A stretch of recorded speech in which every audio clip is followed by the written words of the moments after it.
신약 성서적 교회의 이상을 견지하고 지켜가고 있는 아름다운 침례교회에 와서 여러분과 함께 예배드리게 되어서 저도 침례교회 목사이고 또 침례교회 성도로서 참 기쁘고 감사합니다. 그 목사님께서 너무 과찬의 말씀을 많이 해주셔서요.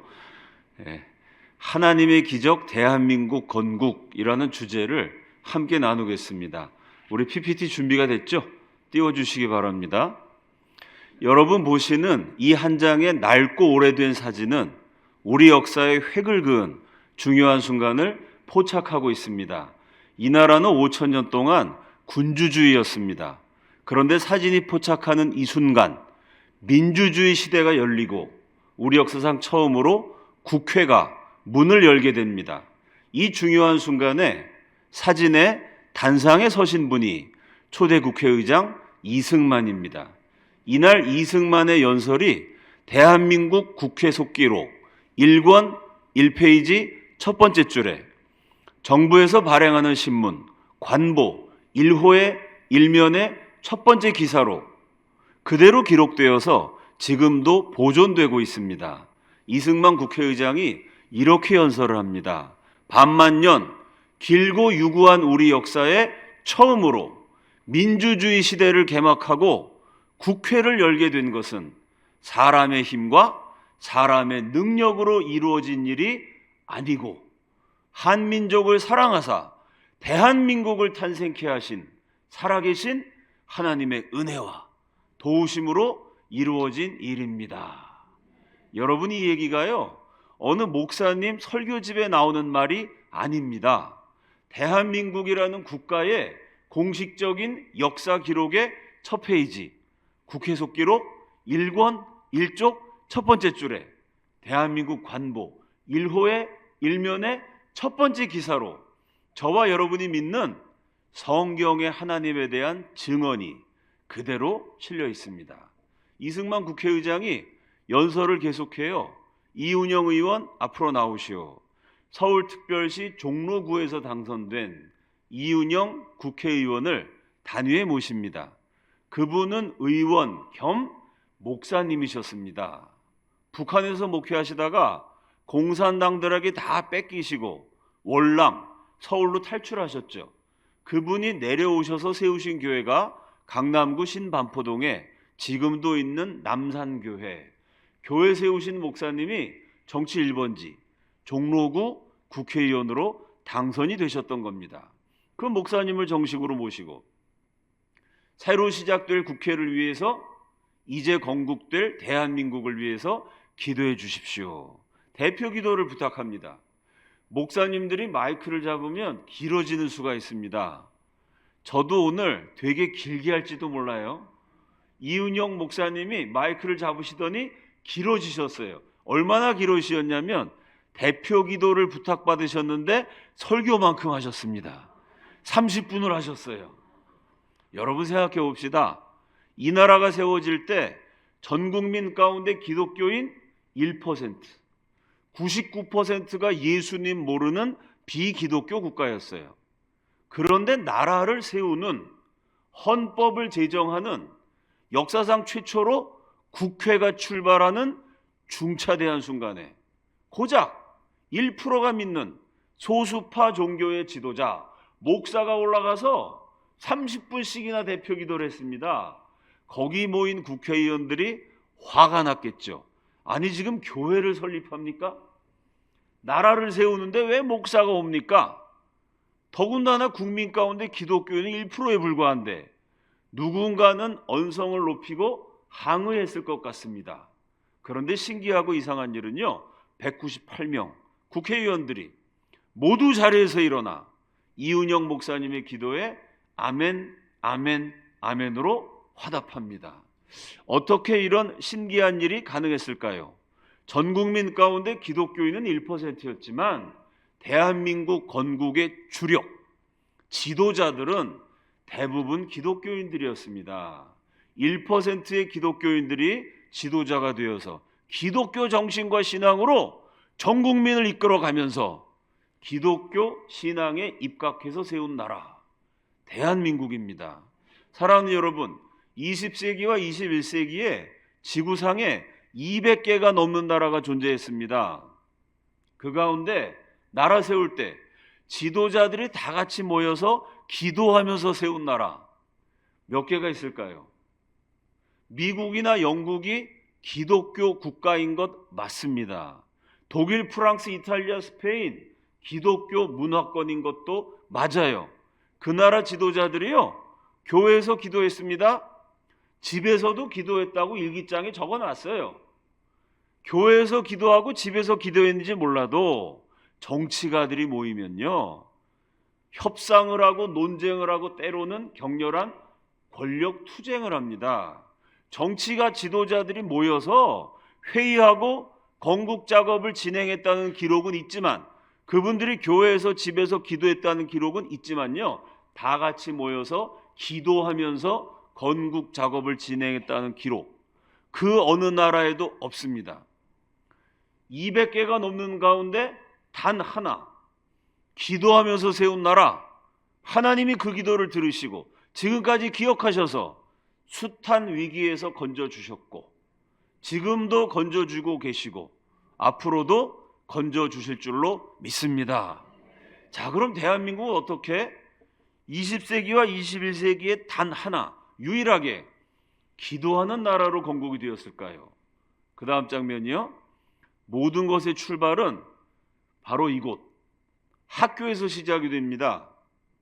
정말 한국을 사랑했던 아펜젤라 선교사님이요, 멸망하는 조선에 옆에 있는 나라 일본, 중국과 견주어서 손색이 없는 좋은 학교를 세우셨어요. 우리 근대사 최초의 서양식 근대 교육기관, 중국과 일본에 있는 뛰어난 학교와 비교해봐도 손색이 없는 아주 훌륭한 학교였습니다. 이 학교를 통해서 기독교 신앙에 입각한 인재를 길러내면 그 인재들이 멸망하는 조선의 희망이 될 것이다. 미국 선교사님들이 이렇게 기도하면서 학교를 세웠는데 실제로요, 대한민국 건국 지도자 3,000명 명단을 추려보면 3,000명 가운데 70%가 직접 간접으로 이 학교 그리고 아펜젤러 선교사님과 연결이 되어 있습니다. 사람을 키우는 게 이렇게 중요해요. 기독교 신앙으로 인재를 키워야 된다라고 생각한 선교사님이 있어서 실제로 독립운동과 건국에 기라성 같은 인재들이 탄생하게 됩니다.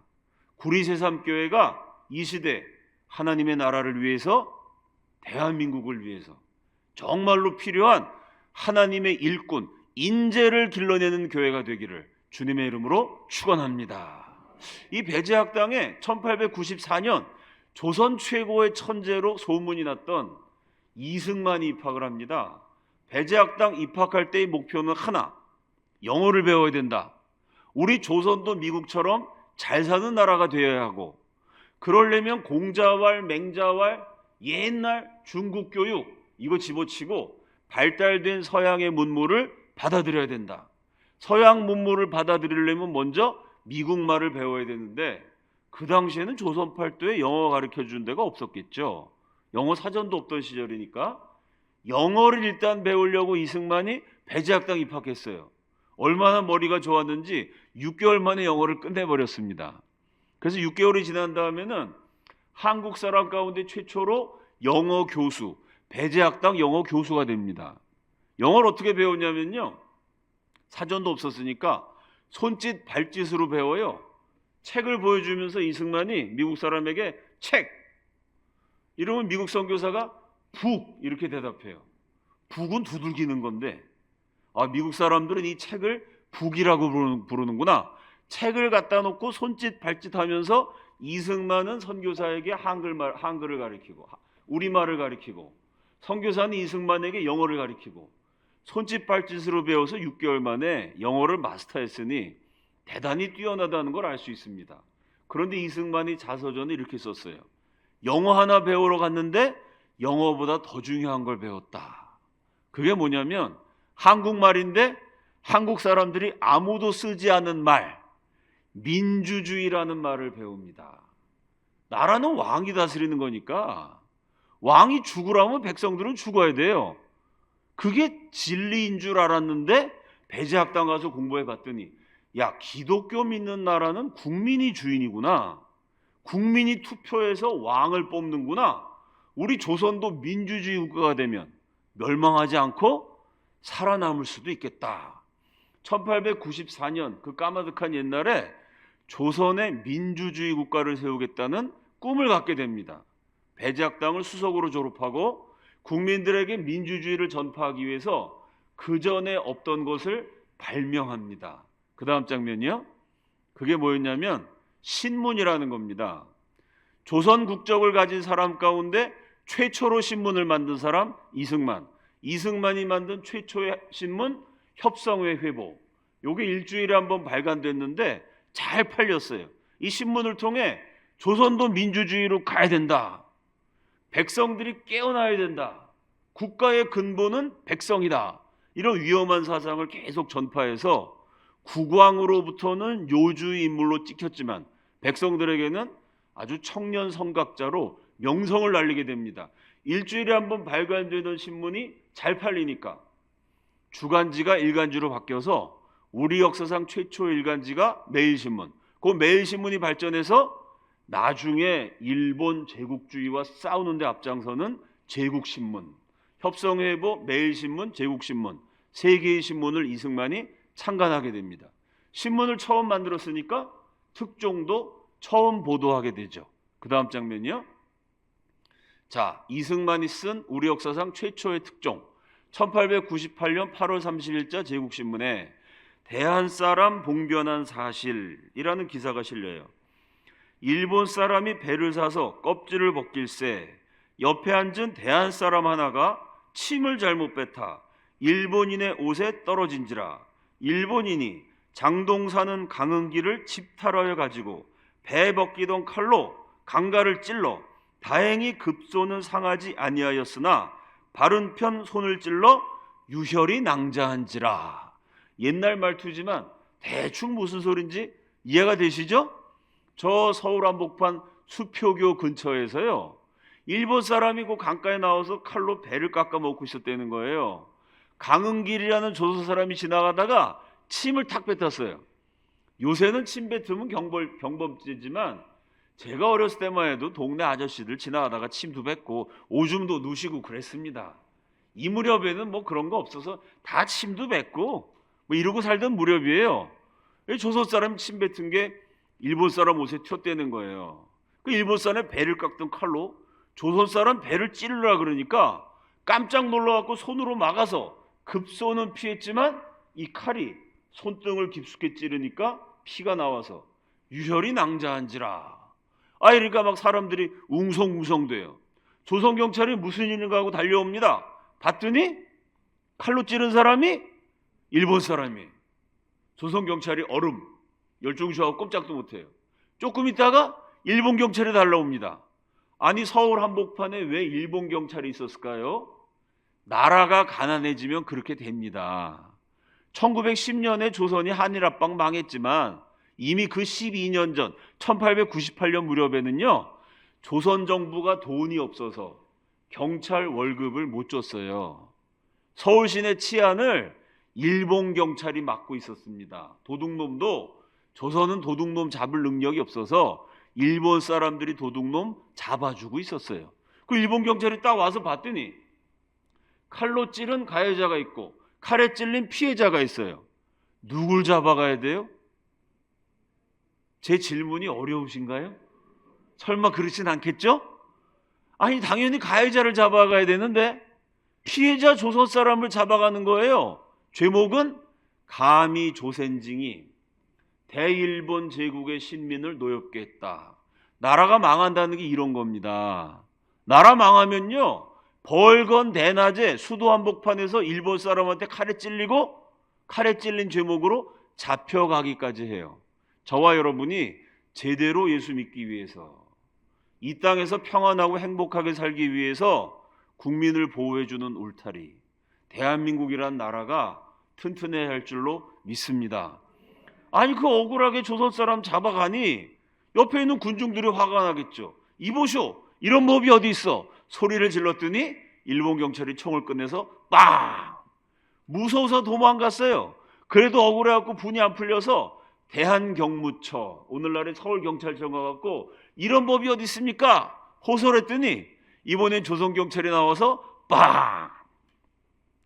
그날 밤에 수백 명이 대한경무처에 들어가 억울하고 원통함을 하소연하려 한즉 그곳 있는 순검들이 다 살아서 소리도 크게 질러 감히 가까이 오지 말라 하거늘 백성들이 외치기를 이날 백성이 이 나라 경무청에 와서 호소하려 하는 것을 어디로 가란 말이요? 어디로 가란 말이요? 나라가 망하면 백성들이 억울한 일 당해도 갈 데가 없는 신세가 됩니다. 이 당시 제국신문이 4면짜리 짧은 신문이었는데 4면 중에 2면 반을 할애해서 이승만이 이 사건을 자세히 보도했어요. 지금처럼 텔레비전, 라디오, 인터넷이 없던 무렵이라 나라가 어떻게 되는지 대부분 국민들이 몰라요.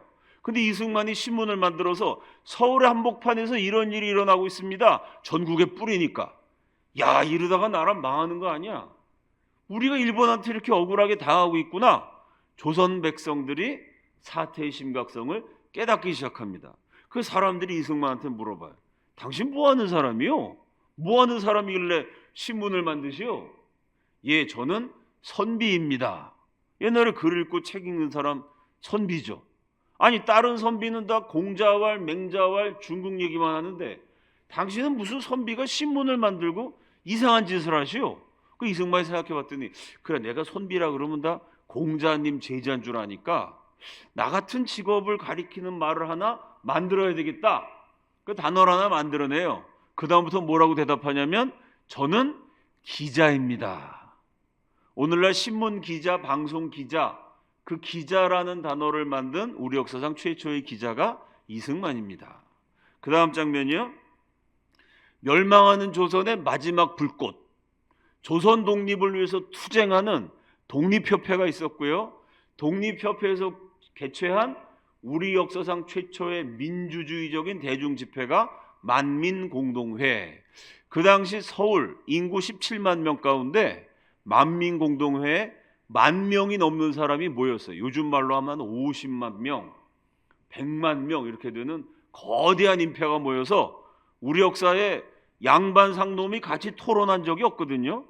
양반 상놈은 같이 앉지도 못해요. 만민공동회 때 양반 상놈, 남자, 여자, 귀족, 천민 다 같이 모여서 평등한 민주주의적인 집회를 엽니다. 23살 이승만이 만민공동회에서 연설가로 명성을 떨치게 돼요. 이때 이승만의 연설로 말미암아 일어난 중요한 사건이 있습니다. 그 다음 장면이요. 러시아가 저 부산 앞바다에 영도라는 섬이 있습니다. 들어보셨죠? 부산의 영도. 정식 행정구역상 명칭은 부산광역시 영도구.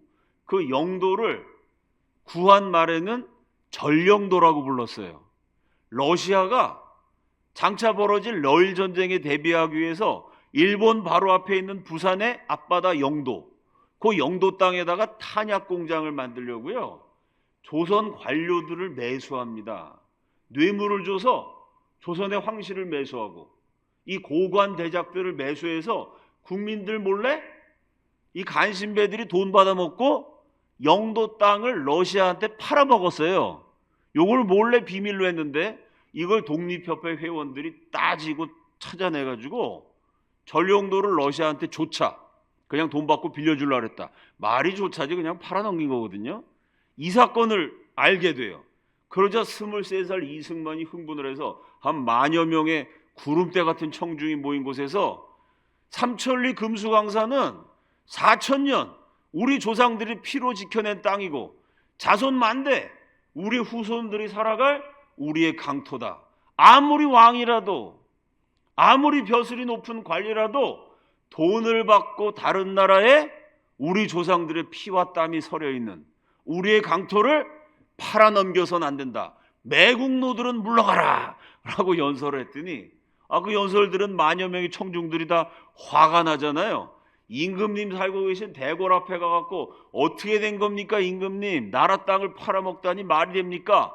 막 그냥 군중들이 항의를 하니까 이 간신들이 어쩔 수 없이 전령도를 러시아한테 뇌물받고 팔아넘기려고 그러다가 독립협회와 만민공동회에 아주 줄기찬, 요즘 말로 하면 데모죠. 이 항의를 받고 결국 전룡도 조차를 포기하게 되는, 이게 청년 이승만이 연설을 통해 이루어낸 아주 중요한 성과 가운데 하나입니다. 23살 나이에 최고의 문장가, 연설가로 명성을 떨쳤는데 그래봤자 나라는 계속 망하고 있어요. 이대로 가면 백성들만 다친다. 그 시대의 선각자들이 결국 과격해집니다. 정상적인 방법으로 나라를 구할 수 없으니 혁명을 해서 왕을 쫓아내자. 그 다음에 왕을 세우지 말고 우리도 미국처럼 대통령 뽑아서 민주주의 하자. 그 길만이 살 길이다. 1898년 그 까마득한 옛날에요, 민주주의 혁명을 모의합니다. 그러다가 그만 고종 황제에게 발각이 되고, 그 역정모의에 가담했던 이승만 사형 선고를 받고 조선의 중죄수를 가두는 한성 감옥에 갇히게 되죠. 한성 감옥에 들어가면요, 일주일 지나지 않아 위장에 탈이 나고 치아가 흔들흔들. 왜냐하면 죄수한테 밥을 주는데요, 애초에 밥을 지을 때부터 쌀 반, 모래 반, 나무 껍질 왕겨를 섞어서 줘요. 모래알을 씹고 나무 껍질을 삼켜야 되니까 치아가 손상되고 위장에 병이 생기겠죠. 감옥이 어찌나 좁은지요, 죄수 1인당 차지하는 면적이 0.23평, 가로 85cm, 세로 85cm. 다리를 뻗기조차 좁은 공간인데 목에는 무게 10kg의 칼을 써요. 손에는 수갑을 채워요. 다리는 족쇄로 묶어요. 역정놈 도망가지 못하도록 쇠사슬로 등허리를 칭칭 감아요. 온몸이 꽁꽁 묶인 채 하루 종일 웅크리고 있으면 머리끝부터 발끝까지 파리, 모기, 바퀴벌레, 찐득이, 벼룩, 심지어 쥐가 와서 온몸을 물어뜯어요. 벌레가 깨물면 손으로 잡으면 되는데 그건 자유로운 사람 얘기고요. 온몸이 묶여 있으니 벌레가 깨물어도 그냥 참아야 돼요. 얼마나 깨물어서 피를 빨아먹는지 김영섭이라는 죄수의 회고록을 보면 이틀만 지나면 하얗던 옷이 빨갛게 변했다라는 대목이 나와요. 밤에는 고문실로 끌고 갑니다. 23살 남자를 빨개 벗겨가지고 공중에 거꾸로 매달아놔요. 거꾸로 매달린 상태에서 콧구멍에다가 고춧가루 뿌리고 주전자로 물을 들이부어요. 쇠붙이로 온몸을 빨갛게 달궈서 지집니다. 다리 사이에 장대를 넣어서 주리를 트는, 뼈를 으스러뜨리는 고문을 가하죠. 이승만이 붓글씨 잘 썼습니다. 너 명필을 하며 손 내밀어봐. 손가락을 망치로 쳐요. 이때 손가락이 다 부서져서 숟가락질 젓가락질 다시 하는 데만 5년이 걸려요. 이거를 망치로 산산조각을 내놨으니 손가락이 말을 듣지 않아. 숟가락 젓가락을 줄 수 없어서 5년 동안 밥을 핥아서 먹게 되죠. 감옥에서 나와서 하루도 빼놓지 않고 서예 연습을 하는데 붓글씨 실력을 다시 회복하는 데만 39년이 걸립니다. 1952년 6.25 전쟁이 한창일 때 대통령 이승만의 일기장에요, 전쟁 치르느라 얼마나 스트레스를 많이 받았는지, 어젯밤 꿈에 한성 감옥에서 고문당하는 꿈을 꾸다가 비명을 지르면서 깨어났다라는 대목이 나옵니다. 고문당한 게 23세, 비명을 지르다가 깨어난 게 77세, 54년이 지나도록 고문의 악몽에서 헤어나지 못합니다. 사실은 91세로 세상을 떠나기까지 68년 동안 고문 후유증으로 몸에 통증을 느끼지 않은 날이 하루도 없었어요. 하와이로 쫓겨난 다음에 양자이신 이인수 선생이 양아버지 이승만 대통령을, 전 대통령을 만나러 가가지고 이 연세 드신 할아버지 대통령 모시고 샤워실에 같이 들어간 거예요. 양아버지랑 양아들이. 그러면서 아버지가 샤워하는 걸 봤더니 세상에 이 엉덩이가 한쪽이 없더라는 거예요. 곤장을 맞아갖고 살점이 떨어지고 온몸에 90 다 되신 분이 온몸에 다 찢어진 채찍 자국, 젊어서 전신이 으스러지는 고문을 당했으니 이분이 이런 몸을 가지고 어떻게 독립운동을 하고 건국을 하고 6.25 전쟁을 치르고 이런 몸을 가지고 살아계신 것만도 기적이구나. 그 양아드님이 나중에 그런 회고를 하신 바도 있습니다. 온몸이 으스러지는 고문을 당하고 낮에는 벌레들한테 피를 빨리우고 고생하다가 날짜가 되면 나와 목을 칼로 쳐서 죽이는 사형수 신세가 됩니다. 더 이상 내려갈 데가 없는 밑바닥까지 떨어졌을 때 사형수 이승만의 머리에, 뇌리에 배제학당에서 만난 아펜젤로 선교사 스승의 가르침이 떠올랐어요. 이 미국 선교사들이 이승만이 워낙 천재니까 어떻게 하든지 저 천재를 전도하면 조선 복음화에 큰 도움이 될 거다. 그렇게 생각해서 장학금도 주고 생활비도 대주고 영어도 가르쳐주고 공을 들였어요. 그때마다 이승만이 하는 말, 기독교는 미국 종교 아닙니까? 조선 사람이 조선 종교를 믿어야지 왜 미국 종교를 믿나요? 무슨 일이 있어도 아버지의 종교 유교, 어머니의 종교 불교, 내 부모의 종교를 버릴 수 없습니다. 이러고 고집을 부려요. 하도 안 믿겠다고 하니까 아펜젤로 선교사가 어느 날 성경을 주면서 정 자네가 고집 부리면 기독교 믿으란 말 더 이상 안 하겠네. 그러면서 한마디예요. 그 대신 인생이 힘들고 어려울 때 성경을 읽게. 성경을 읽으면 영혼에 평안이 찾아온다네. 그 말이 기억이 나서 몸은 고문당에 다 망신차이가 됐거든요. 야, 성경 읽으면 마음이 편해진다 그랬지. 감옥 밖에 있는 선교사님들한테 성경 한 권을 구해달라고 요청을 해요. 그 감옥에 와가지고요 성경을 읽는데 온몸이 묶여있는 데다가 감옥이 좁으니까 성경 펼칠 데가 없잖아요. 칼을 쓰고 수갑을 찾는데 옆구리 여기 빈 구석이 있었대요.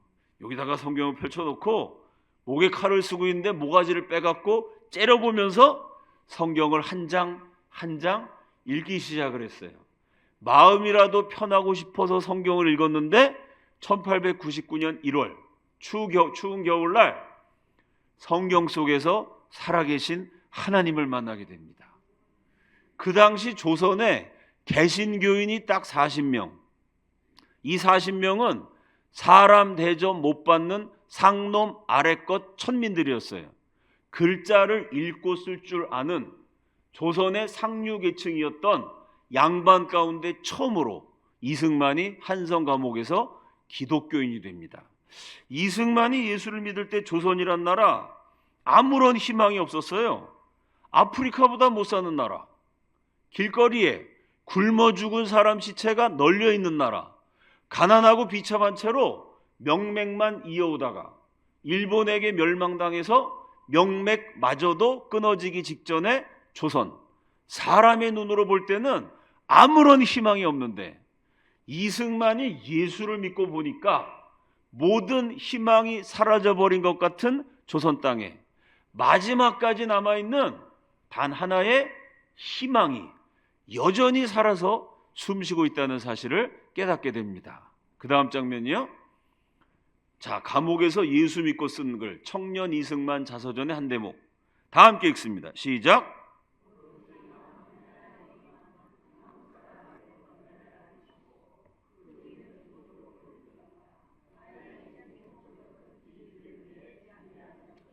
오로지 남아있는 하나의 희망, 그게 뭐냐? 한국 사람을 개선시키는 것이고 발전시키는 것이고 향상시키는 것이고가 아닙니다. 저와 여러분이 믿는 복음은 사람을 개선, 발전, 향상, 조금 수준을 높여주고 조금 그럴듯하게 만들어주는 정도가 아니고요. 지옥 갈 수밖에 없는 사람을 영원한 천국에 들어가는 하나님의 자녀로 완전히 거듭나게 하는 구원의 능력인 줄로 믿습니다. 한국 사람 조금 뜯어 고쳐봐야 안 된다는 거예요. 조선에 남아있는 하나의 희망이 뭐냐? 한국 사람 예수 믿고 완전히 거듭나게 하는 것이다. 성령의 지배를 받는 민족이 되는 것이다. 기독교로 다시 출발해야 된다. 그 길은 기독교 교육이다. 한국인들에게 성경을 가르치면, 한국인들이 예수를 알게 되면, 한국인들이 기독교의 진리에 눈을 뜨게 되면 멸망하는 식민지 조선이 부강한 대한민국으로 찬란하게 부활할 수 있다. 기독교를 가르치면, 그래서 한국 사람들이 예수 믿어 거듭나면 그것이 우리 민족에게 남아있는 단 하나의 희망, 오로지 남은 하나의 희망이다.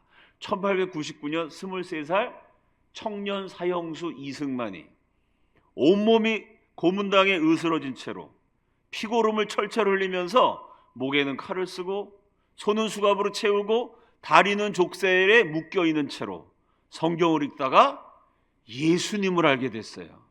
그 예수님을 믿게 됐어요. 그리고 나서 예수를 믿으면 우리 민족이 살아날 수 있다. 기독교로 나라를 세워야 된다는 꿈을 최초로 갖게 됩니다. 나의 인생 목적은 이 길을 위해 준비하는 것이었다. 5,000년 동안 우상 숭배했던 나라를 뒤집어서 예수 잘 믿는 나라로 만들어야 된다. 23살에 비전을 갖게 됩니다. 자, 이승만은 원래 사형 선고받고 끝나는 거였는데요. 예수를 믿고 나니까 기적이 일어납니다. 이승만이 썼던 논설, 앞부분에 제가 신문 만들었다고 그랬잖아요.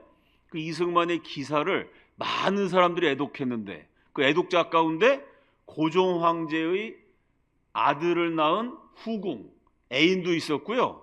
조정의 실력자였던 한규설, 민영환, 이런 아주 대감들도 있었어요. 이런 사람들이 전부 다 나서서 조선 팔도의 제일 똑똑한 청년이 이승만인데 젊어서 객기를 부리다가 실수했습니다. 죽이는 건 국가적인 손실이니까 한 번만 살려줍시다. 옆에서 이승만 구명활동을 해요. 일본 사람들이 고종 황제 부인 명성하고 민씨를 죽였습니다. 고종 황제도 죽이려고 그랬어요. 그때 고종의 생명을 지켜준 사람들이 미국 선교사들. 밤에 일본 사람들이 칼 들고 쳐들어오면 왕비를 죽였는데 왕을 왜 못 죽이겠어요? 근데 미국 선교사는 일본 사람도 못 죽이죠. 강대국 미국 선교사 건드렸다가 미국이 가만히 있지 않으니까요. 그래서 고종 황제가 주무시면 미국 선교사들이 보초를 서줬어요. 고종 황제에게 수라상이 이렇게 들어갈 때 거기 독이 들어가 있을까 봐 미국 선교사들이 먼저 먹고 독이 없는 거 확인한 다음에 고종 황제에게 보냈어요. 선교사님들이 우리나라에 복음 전해주시고 교회 세워주시고 성경 번역해주시고 정말 고마운 일인데 한 걸음 더 나아가 황제의 생명도 지켜줬고 또 한 가지 중요한 건 사형수 이승만의 구명활동을 했어요. 우리가 황제 폐하의 생명을 지켜드리지 않았습니까? 우리 소원 하나 들어주십시오 라고 선교사들이 수십 명이 그냥 시도 때도 없이 쫄라대는 거예요. 그게 뭐냐? 이승만 한 번만 용서해 주십시오. 왜? 이승만이 워낙 똑똑한 데다가 기독교 안 믿겠다 그러던 사람이 감옥 가서 고문당하고 예수 믿었어요. 야, 이승만이가 이제 자기 나라 전체를 다 예수 믿게 만들 거다. 조선 복음화의 희망을 가지고 구명활동을 한 거예요. 그 사방에서 자기 애 낳은 애인도 살려달라 그래. 영의정 좌우정도 이승만 살려달라 그래. 생명의 은인인 미국 선교사도 살려달라 그래. 고종 황제가 할 수 없이 사형해서 무기징역으로, 무기징역에서 징역 10년으로 죽으러 들어갔다가 5년 7개월 만에 기적적으로 한성 감옥에서 살아서 나오게 됩니다. 이때 미국 선교사님들이 또 굉장히 중요한 일을 하는데요. 미국 교회 헌금을 가지고 선교사가 헌금 가지고 전도하고 교회 세운 게 아니고 한국어, 일본어, 중국어, 영어 4개국어로 된 정치, 경제, 사회, 문화, 교육, 기독교 다방면에 세계적인 석학들이 쓴 책. 그 당시 한국에 책이 없으니까 미국에서 책을 사고 홍콩에서 책을 사고 일본에서 책을 사고 상하이에서 책을 사고 좌우지간 좋은 책을 다 사다 모아가지고요. 감옥에다가 아예 도서관을 만들어줍니다. 우리나라 국사편찬위원장 지내신 유영익 박사님 논문을 보면 그 당시 조선 팔도에 제일 훌륭한 도서관이 한성 감옥에 있었다라는 대목이 있을 만큼. 왜 그랬을까요? 사람을 키우는 게 이렇게 중요한 겁니다. 이 좋은 책 가지고 열심히 공부하고 예수 잘 믿어서 근사한 기독교 국가를 세워봐라. 청년 이승만에게 투자한 거예요. 그 이승만이 6개월 동안은 고문당했어요. 근데 무기징역으로 감형된 다음에는 고문이 중단됩니다. 그 감옥에서 하루 종일 할 일이 없잖아요. 하루에 10시간에서 15시간. 세계적인 석학들이 쓴 책을 읽으면서 성경을 읽고 기도하면서 사실상 1899년부터 어떻게 기독교 대한민국을 세울 것인가 건국 준비를 합니다. 그때 이승만이 400편이 넘는 글을 쓰는데요. 우리가 예수 잘 믿는 나라를 세우면 이런 모습이 된다. 그 글을 읽어보면 2024년 대한민국의 풍경이 120년 전 이승만의 글 속에 그대로 남아있어요. 지금은 농사 짓는 나라, 앞으로는 수출해서 먹고 사는 나라가 된다. 지금은 남녀 차별, 앞으로는 남자와 여자가 같은 교실에서 배우는 나라가 된다. 지금은 사람도 먹을 것이 없어서 굶어 죽지만 앞으로 우리가 세우는 나라는 사람이 먹고 남아 동물도 주고 식물도 주는데, 이렇게 썼어요. 집안에서 동물과 식물이 사람과 같이 산다. 집안에서 화초가 자라고 집안에서 물고기가 헤엄치는 나라가 된다. 제가 그거 읽고 나니까요, 신방 가서 어항만 봐도 은혜가 돼. 집안에서 물고기가 헤엄치잖아요. 사람도 먹을 게 없어서 굶어 죽는 나라였는데 앞으로는 사람이 먹고 남아서 집안에서 화초도 키우고, 집안에서 개, 고양이, 동물도 키우고, 집안에서 어항 갖다 놓고 물고기도 키우는 나라가 된다. 2024년 우리가 살아가는 일상생활의 풍경이요, 그대로 묘사가 돼 있어요. 자, 그 400편 가운데 대표적인 글, 그 다음 장면요. 1903년 8월에 쓴 글, 예수교가 대한장래의 기초. 이때는 대한제국, 지금은 대한민국. 대한민국 장래, 대한민국의 비전, 그 기초는 예수교다. 그때는 기독교를 예수교라 그랬죠. 저 개명한 나라들에서는 잘 사는 나라는 왜 잘 사느냐? 사람의 몸이나 집안이나 나라가, 개인, 가정, 국가가 하나님의 도, 성경 말씀대로 살아가니까 잘 될 수밖에 없다는 거예요. 저 열리지 못한 나라들에서는, 망하는 나라는 왜 망하느냐? 사람의 몸이나 집안이나 나라가, 개인, 가정, 국가가 사람의 도로 인하여 하나님의 도인 성경 말씀을 제쳐놓고 세상의 성경을 제외한 모든 종교주의 사상 이념은요, 아무리 뛰어나봤자 사람의 도입니다. 사람이 만든 거예요.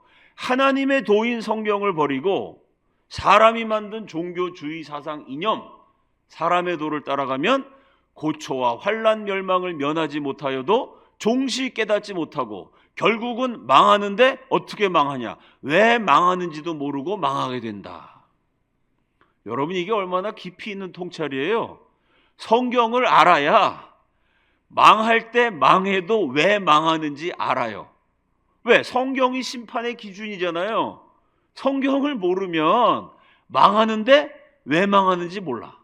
고초를 겪는데 왜 괴로운지도 몰라. 이건 정말 불쌍한 지경이 되는 겁니다.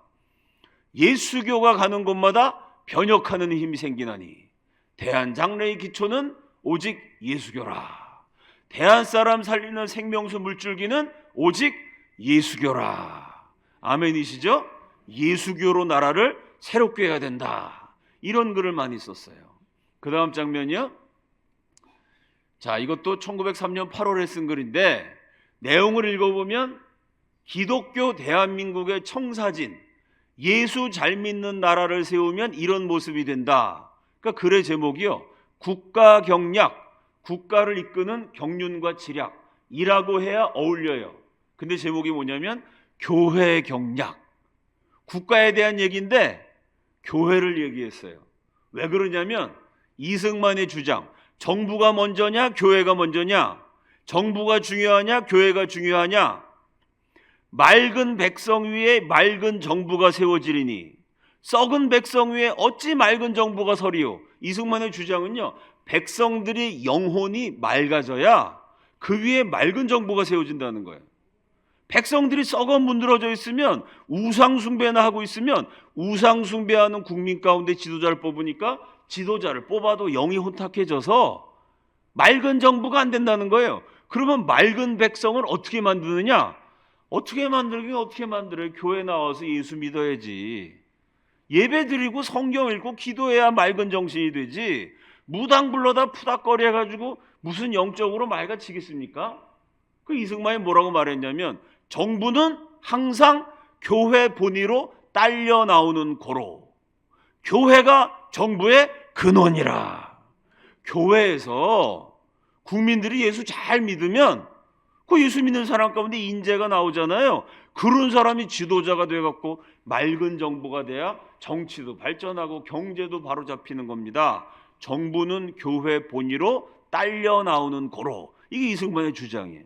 그러니까 교회 경략, 교회가 똑바로 서야 국민들이 교회 많이 나와갖고 예수 믿고 기도하고 성경도 읽고 이래야 제대로 된 나라가 되고 이래야 정부도 제대로 되는 거다.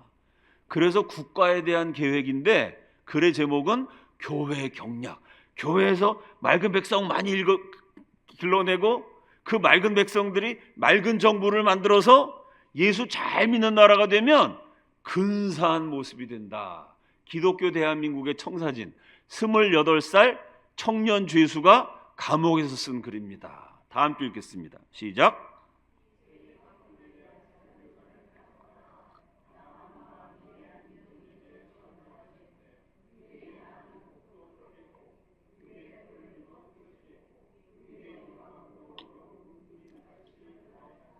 첫째, 대한민국이 어떤 나라가 될 거냐면 세계 각국의 대한민국 선교사를 파송해서 야만과 미개한 인종에게 전도하는 선교의 대국이 된다. 지금부터 121년 전에 이 글을 썼는데요. 그 당시 기준으로 보면 완전히 헛소리입니다. 왜? 제가 말씀드렸던 것처럼 예수 믿는 사람 40명인 나라예요. 남한과 북한 다 합쳐서. 교회라는 게 강원도에 하나, 경상도에 하나, 교회가 없는 나라입니다. 그런데 뭐라고 썼냐면 전국에 교회가 세워지는 건 당연하고 저 땅끝 오지에 있는 야만 미개한 인종에게까지 대한 사람 선교사로 파송하는 선교하는 대국이 된다. 그때 기준으로 말도 안 되는 소리인데요. 121년 지난 지금 확인해 보면 선교사 숫자로 세계 2등. 근데 1등 미국은 우리나라보다 인구가 6배 많거든요. 인구가 많으니까 선교사 숫자도 많죠.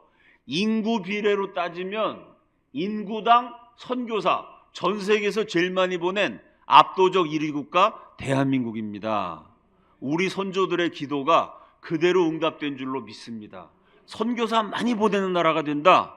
둘째, 이렇게 우리가 하나님 일을 잘하면 하나님이 복을 주신대요. 그 복을 뭐라고 썼냐면 나중복. 그래서 이승만의 글에는 동양의 처음 예수교 나라 나중복, 동양의 처음 예수교 나라 나중복 수백 번 반복이 돼요. 다 함께 따라합시다. 나중복. 우리 한국 사람 성질이 급하잖아요. 복을 받으려면 지금 복, 당장 복, 빨리빨리 복이지 왜 복을 천천히 받겠다고 나중복이라 그랬을까요? 5,000년 우상 숭배했더니 현재 복은 지지리도 없어요. 세계에서 제일 못 사는 나라. 멸망하기 직전의 식민지. 평균 수명 32세. 이건 불쌍한 정도가 아니라 끔찍한 거죠. 엄마들이 아기 10명 낳으면 5명, 6명이 2살 되기 전에 죽어요. 먹을 게 없어서 죽고 주사 한 방만 맞으면 사는데 주사 한 방이 없어서 전염병 돌면 죽고 약 한 알만 먹으면 사는데 약 한 알이 없어서 별것도 아닌 병으로 죽고 위생 환경이 불결하니까 세균에 감염돼서 죽고 유아 사망률이 50%가 넘으니 1,500만 명이 넘는 전 국민이 평균 32살밖에 못 사는 끔찍한 나라. 5,000년 우상 숭배했더니 지지리도 현재 복은 없지만 이제라도 정신 차리고 예수 믿으면 우리 후손들은 나중에 부강한 나라에서 복을 크게 받을 것이다. 그래서 나중복이에요. 여러분 나중복이 진짜 내렸습니까? 첫째, 제일 중요한 복, 예수 믿어 구원받는 복. 20세기 기독교 성장률 1위 대한민국입니다. 둘째, 사람들이 그렇게 좋아하는 물질적인 축복.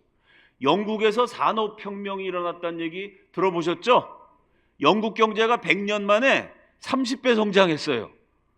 이 100년이라는 짧은 기간에 경제가 30배나 성장하니까 산업 발전이 아니라 혁명이라고 전 세계에서 가르칩니다. 대한민국은 지난주 8월 15일이 광복 79주년, 80년도 안 된 나라입니다. 그죠? 70여 년 만에 경제 30배 택도 없어요. 300배 한참 모자라요. 3000배 그 정도로 안 됩니다. 3만 배 더하기 1000배. 기네스북에 올라있는 인류 역사상 최고 신기록입니다. 이 글을 쓸 때 121년 전에 전 국민 평균 수명 32세, 지금 평균 수명 83세, 여자분들은 85세. 여러분 인터넷 한번 뒤적여 보세요. 검색해 보세요. 세상에 어느 나라가 70여 년 만에 경제가 3만 1000배가 되고요, 120년 만에 전 국민 평균 수명이 3배 가까이 늘어나서 32세에서 84세가 됐어요. 여러분 이 두 가지, 경제가 3만 1000배가 되고 평균 수명이 3배 가까이 늘어난 이걸 사람이 했다고 믿으면 믿음이 대단하신 분입니다. 이게 사람의 능력으로 되는 것이겠습니까? 하나님이 내리신 나중 복인 줄로 믿습니다. 우리가 예수 믿으면 기가 막힌 나라가 된다. 대한민국이 물론 지금도 문제가 많고 부족한 점이 많지만 그 전에 우리 민족이 겪었던 그 비참한 상황에 비하면 이건 정말 기적과도 같은 일입니다. 이게 어떻게 가능했느냐? 예수 믿으면 된다라고 120년 전에 감옥에서 죄수가 썼는데 그대로 되어진 것을 확인할 수가 있습니다. 자, 이 기독교 입국론을 한성 감옥에서 정립하고 이 꿈을 이루기 위한 동지들을 역시 한성 감옥에서 만납니다. 그 다음 장면이요. 이승만이 감옥에 같이 있었던 죄수 40명을 몽땅 전도했어요. 그래서 이승만이 예수 믿을 때 조선 팔도에 예수 믿는 사람 40명, 이승만이 감옥에서 전도한 사람이 40명, 기독교인이 2배가 됐습니다. 우리 민족 최초의 전도왕이죠. 감옥에서 이승만이 전도한 죄수들이 1902년 성탄절 감옥에서 우리 민족 최초의 감옥 예배를 드리고 이 선교사님이 사진을 찍은 장면이 아직도 남아 있습니다. 그럼 이승만은 전도를 열심히 했다고 치고, 아니 서양 선교사님들 20명이 넘는 선교사들이 20년 가까운 세월 동안 전도한 게 40명, 이승만 혼자 5년 동안 전도한 게 40명. 아니 선교사들이 왜 이렇게 전도를 못했을까요? 말이 안 통해서 그랬어요. 아펜젤로 선교사가 뭐라 그랬냐면 한글은 세계에서 가장 우수한 글자다, 높게 평가했는데 그 다음 말, 그런데 한국말은 배우기가 제일로 어렵다. 왜 어렵냐면요, 미국말 블루, 요거를 한국말로 딱 공부를 해봤더니 블루, PLUE 5분이면 외우거든요. 요걸 한국말로 번역해봤더니 팔았다 펄었다 시펄었다 새펄었다 푸르스름하다 푸르딩딩하다, 블루가 100개가 넘는 거예요. 한 달 걸려 색깔 하나 배우는데. 그 다음에 옐로우, 노랗다 누렇다 신노랗다 샛노랗다 노르스름하다 누르스름하다 노리끼리하다 누리끼리하다. 와, 한국말 배우기가 너무 어렵다. 그러니까 아펜젤로 선교사가 한국말 배우기를 포기하고요, 차라리 똑똑한 한국 청년들에게 영어를 가르쳐서 영어로 복음 증거하자. 열심히 가르쳤더니 제법 영어를 해요. 기도를 세게 하고 영어로 복음을 딱 전했어요. 조선 청년이 그 말을 듣더니 일기장에 뭐라고 썼냐면 영어로 떠드는데 당최 뭔 소린지 모르겠다 이렇게 썼어요. 아펜젤로 선교사가 충격을 받고, 아, 선교사가 쉬운 길로 가려고 그랬구나. 과외 선생 모셔놓고 회개한 다음에 열심히 조선말을 공부했어요. 1년 공부했더니 제법 회화가 돼요. 기도를 세게 하고 이번에는 한국말로 복음을 딱 전했어요. 그랬더니 당최 뭔 소리인지 모르겠다 썼던 학생이 뭐라고 말하냐면 차라리 영어가 쉽다 이렇게. 미국 사람이 한국말 하니까 영어보다 더 어려워요. 이 말이 안 통해서 복음 증거하기 어렵던 시절에 40명 전도하는 쾌거였던 거죠. 이 40명이요 우리 민족의 역사 운명을 바꾸게 돼요. 이때 한성 감옥에서 이승만이 전도한 40명에 대한 책이 4000종류가 넘게 나와 있습니다.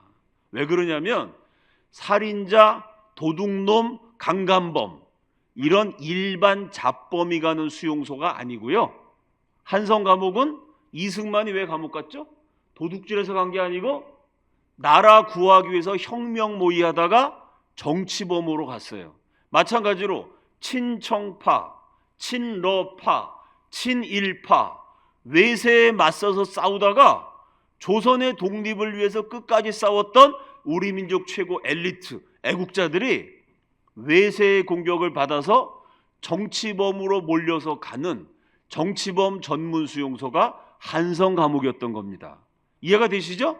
그러니까 친러파하고 싸우던 분들, 친일파랑 싸우던 분들, 우리 민족 최고 엘리트이자 애국자, 행동하는 지도자들이 나라가 멸망하는 비운의 시기다 보니까 감옥에서 모이게 된 거예요. 그 한성 감옥에 그런 정치범들이 빠글빠글했는데 그 가운데 제일 젊고 똑똑했던 이승만이 제일 먼저 예수를 믿고 나머지 40명 우리 민족 최고 지도자들을 다 전도해버린 겁니다.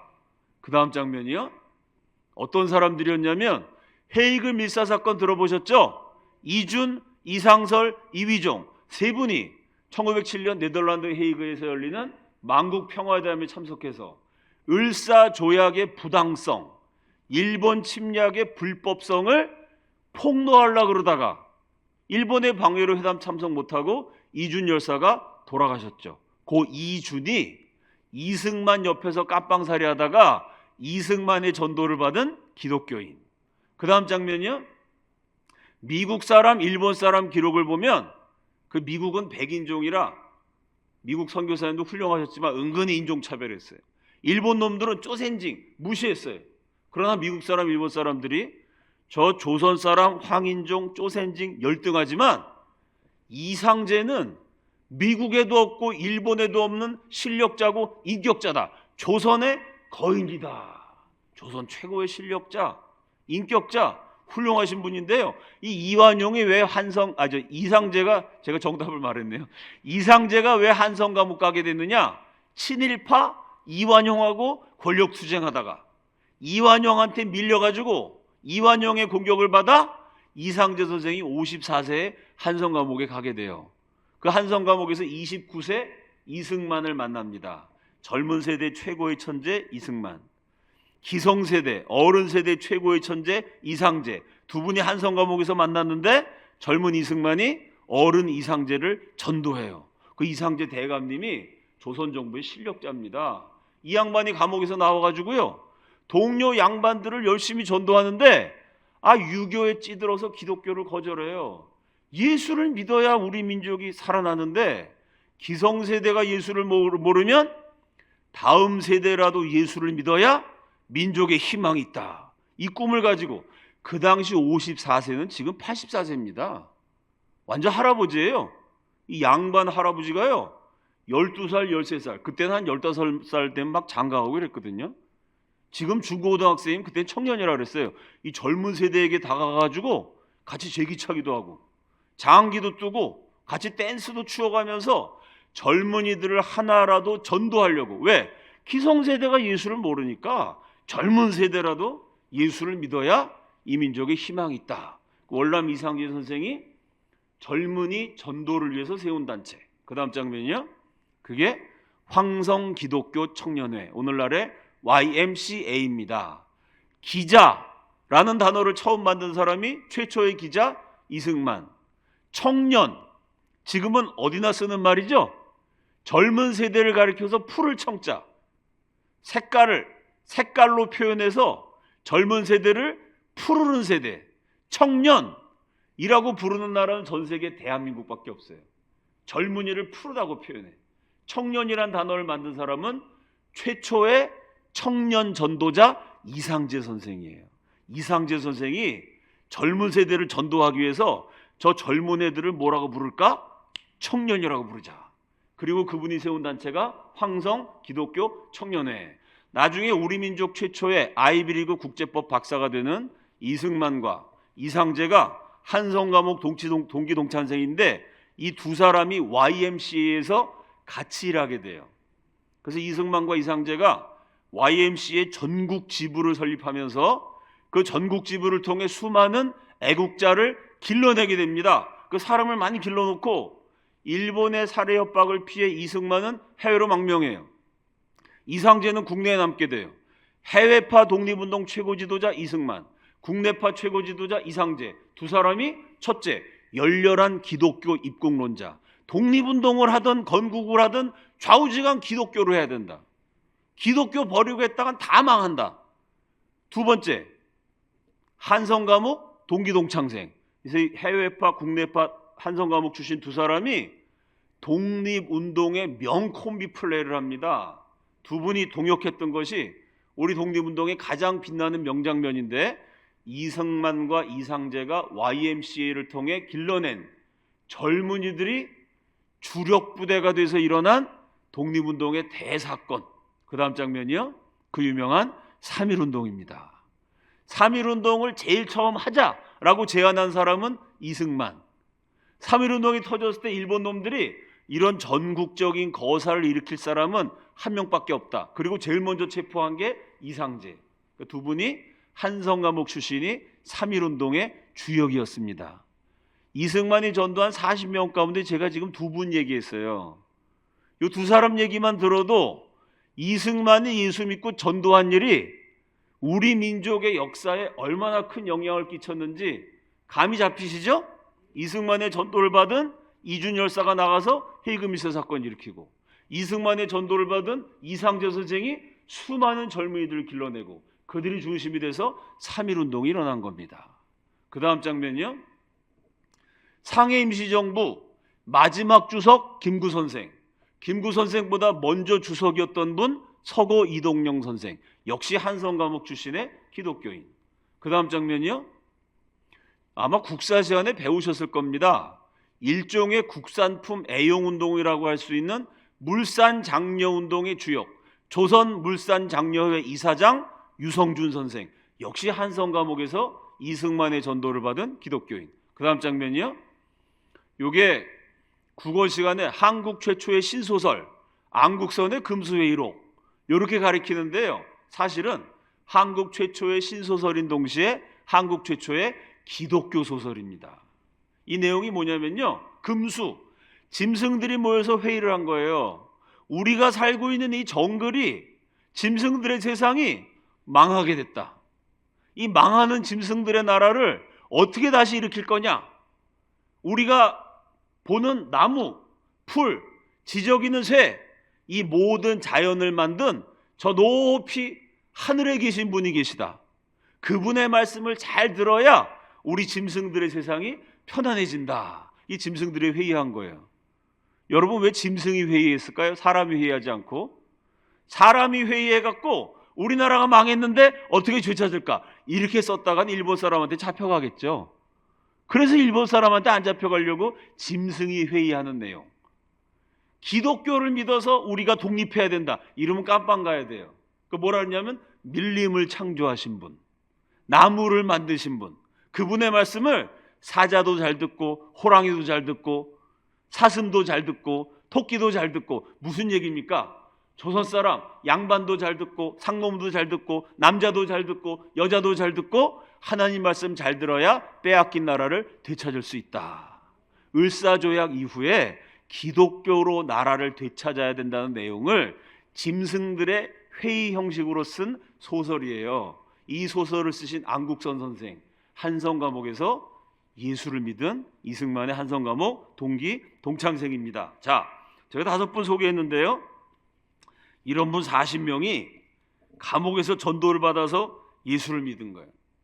이분들이 성경을 읽는데 제일 은혜 받은 말씀이 요한복음 8장 31절 32절, 진리를 알지니 진리가 너희를 자유케 하리라. 이 말씀이 너무 좋아서요, 감옥에서 이 말씀을 조금 바꿔서 서로 화답해요. 진리가 조선을 자유케 하리라. 진리이신 예수님이 5,000년 이어 내려온 지긋지긋한 가난에서 조선을 자유케 하리라. 진리이신 하나님의 아들이 나라가 멸망해버린 식민지의 비극에서 한민족을 자유케 하리라. 그리고 이분들이 하나님께 서원해요. 하나님, 기적 일어나 제가 죽지 않고 한성감옥에서 살아서 나가면 우리 민족에게 예수 그리스도를 증거하겠습니다. 이렇게 썼어요. 우리들 생각에는 기독교가 자유의 종교라는 것은 의심의 여지가 없었다. 성경은 진리를 가르치고 있으며 그리고 진리가 너희를 자유롭게 하리라고 믿었다.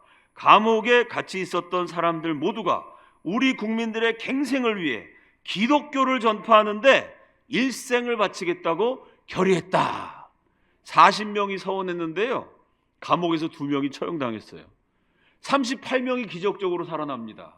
이 38명이 조선 팔도로 일본, 연해주, 하와이, 상하이, 시베리아, 미국 전 세계에 흩어져요.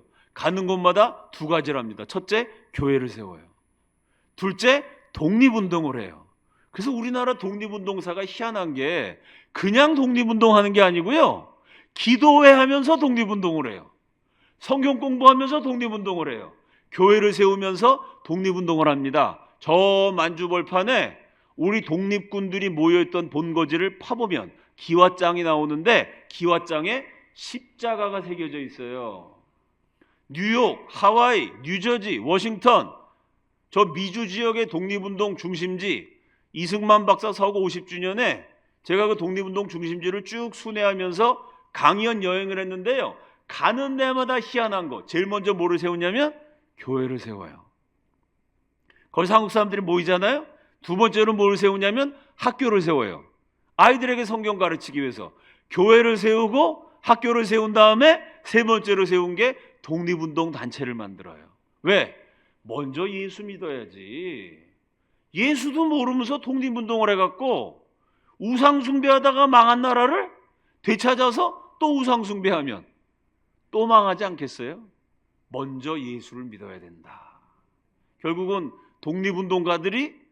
기독교인들이 독립운동을 이끌어가는 지도자들이 되고, 그분들 가운데 이승만 박사처럼 오래 사신 분, 중간에 많이들 돌아가셨지만 그분들이 길러놓은 기독교 독립운동 지도자들, 그런 세력의 중심이 돼서 오늘 강의 서두에 말씀드린 것처럼 1948년 대한민국이라는 나라를 기도하는 나라, 기독교 국가로 건국하게 된 것입니다. 참 요즘 우리나라가 어렵습니다. 그렇죠? 혼란기를 겪고 있어요. 많은 국민들이 시리하고 낙심합니다. 그러나 여러분, 역사의 페이지를 들추어 보면요, 지금은 나라가 있어요. 되게 괜찮은 나라입니다. 대한민국이 지금 흔들리고 어쩌고 이래도요, 미국 가서 살다 오신 분들, 여행하신 분들 계시겠지만 솔직히 미국보다 한국이 잘 삽니다. 유럽 어느 나라보다 한국이 편리해요. 우리가 이렇게 잘 살면서 지금 조금 어려운 거예요. 그죠? 지금 제가 말씀드린 이때는요, 나라가 어려운 게 아니고 나라가 없었어요.